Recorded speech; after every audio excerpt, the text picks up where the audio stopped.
G'day everyone, Scott here from One Green Thumb Gardening. Today I just wanted to talk about mowing your lawn with a regular lawnmower to have a beautiful finish. So if you were wanting a beautiful looking lawn, the steps you sort of need to take are you need to fertilise, water regularly, mow regularly and spray regularly to look after the weeds. So with grass, the shorter you have the grass, the more you will have to mow it.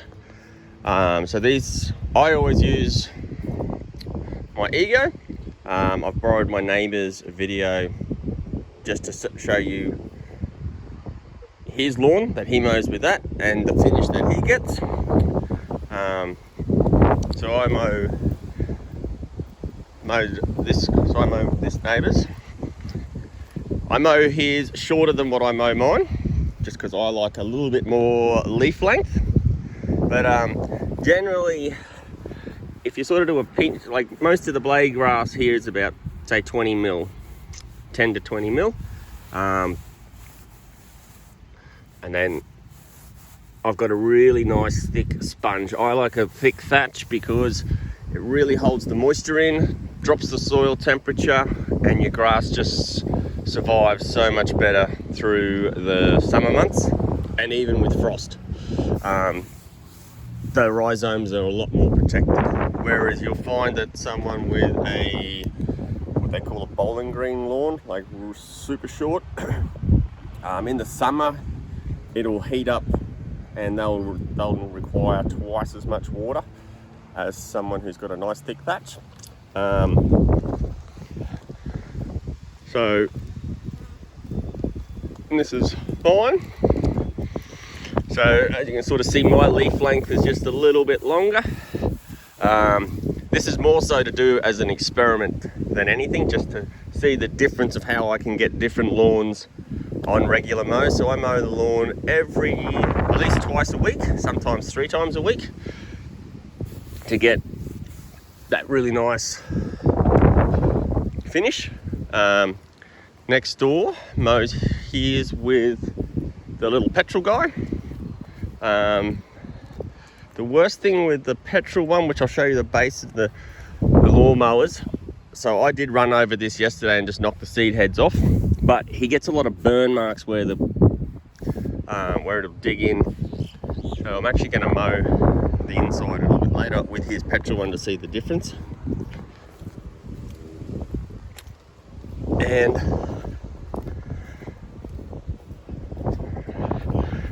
so I'll show you the base.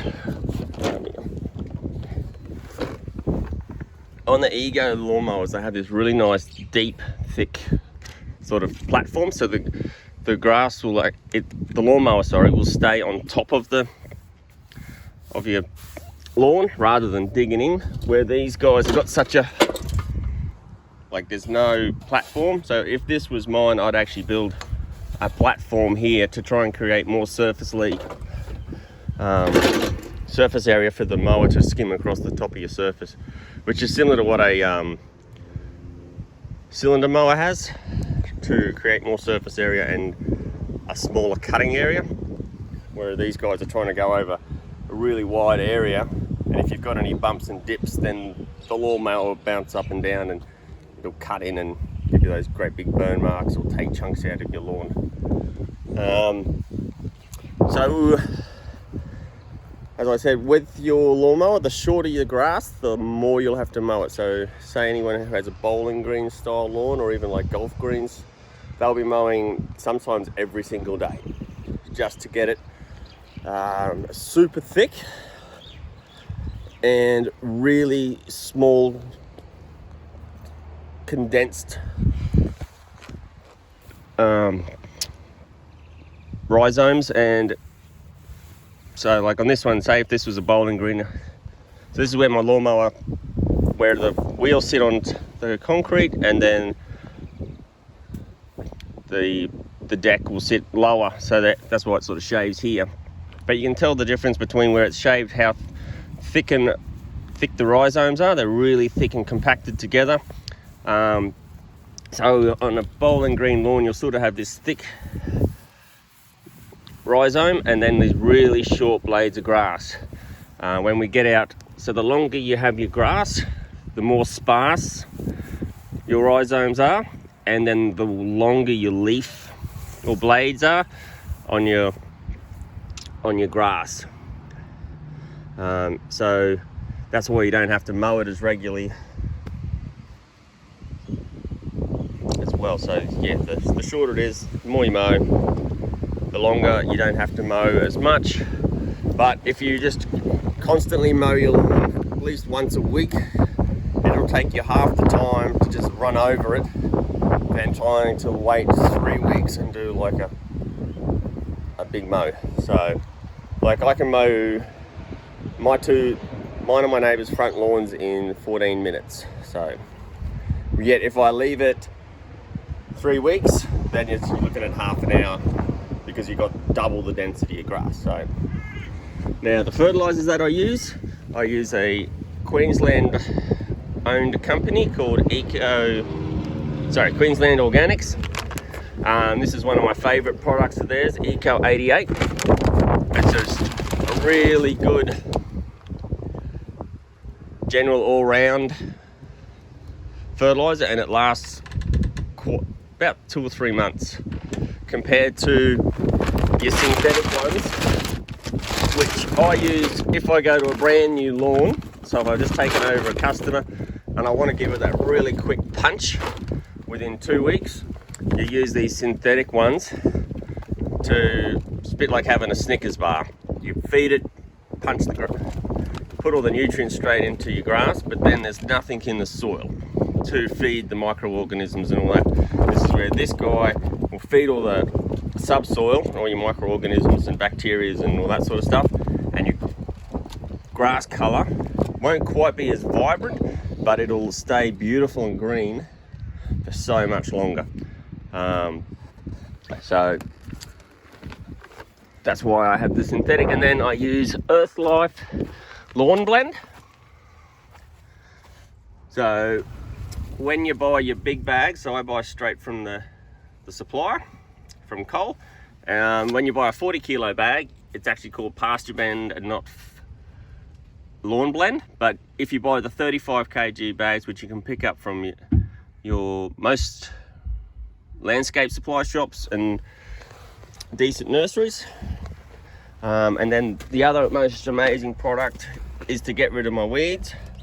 I use this breakdown. It used to be called Degerminator and Weedless, but there was a couple of issues that they couldn't call it that. But it has this enzyme in here that'll actually chew down the germinating node of your seed, and generally in the first year I'll have about a 70% reduction of weed seeds in the following year. And then of course I just keep spraying, and then after about 2 or 3 years you're down to about 5 to 2%. You'll never ever get rid of weeds. I mean, weeds blowing through the air, bird droppings, foot traffic, all sorts of things. So you'll never entirely get rid of weed seeds. My biggest part of weed seeds is I go to jobs and then they stick to my pants, and then I use a grey water system. So all my water from the laundry, bath and shower, I'm able to bring out through my hose, and then that's how I water my front lawn. So that's where I get a lot of weeds, especially cobbler's pegs or farmer's friends.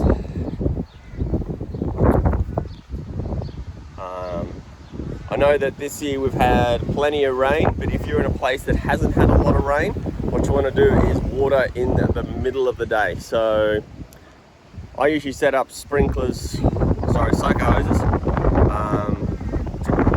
to cover the whole area at 10 o'clock and at 3 o'clock. And you only want to do 10-minute waters, or generally 5 to 10-minute waters, depending on how dry it is and how quick you want the recovery. But yeah, that 10-minute mark is pretty good. The reason why you want to water in the middle of the day is to reduce soil temperature and to give those tiny little roots. Say this is your bald spot that you're trying to grow. You got these, well, come up. The grass is trying to come across and put out new roots. I don't know if you can see the little baby roots there. So what happens is, on a day where you say a 35-degree day, this soil will be hitting 50 degrees. So these tiny roots are trying to grow across really hot soil and they just get cooked. But if you can reduce that soil temperature and just keep this top layer, you don't need to do a deep water, just keep this top layer moist, then the grass will recover twice as fast and cover over. And what will happen within that 2 weeks, your grass should start to look like this. So it's already covering that surface area, reducing the soil temperature through its own shade cover. And then generally by the time I get to that 3rd, 4th week, your grass should nearly be looking like this. And then, so on the 3rd and 4th week, I water just once every afternoon. If you're doing 10-minute waters, so yeah, leave it at your 10-minute waters, and then just do once in the afternoon for your 10 minutes. So hopefully by the 3rd week, there's enough water that is now being pushed down into the ground that your roots are starting to follow.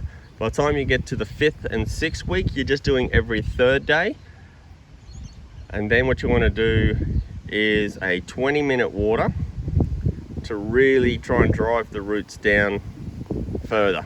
And then after about your 6th to 7th week, you can pull your soaker hoses away, and then your grass should be pretty self-sufficient and it will just be on fire, ready for the season. You do need to, like if it is still struggling with stress depending on drought situations, just keep up once a week water for half an hour.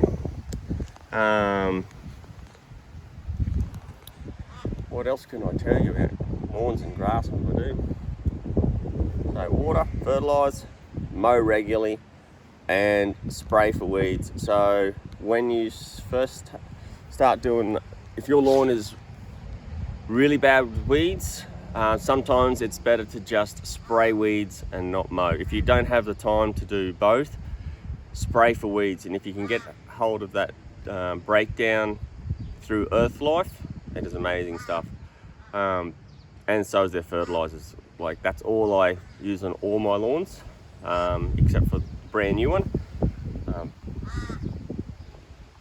Then where was I going? So yeah, fertilize.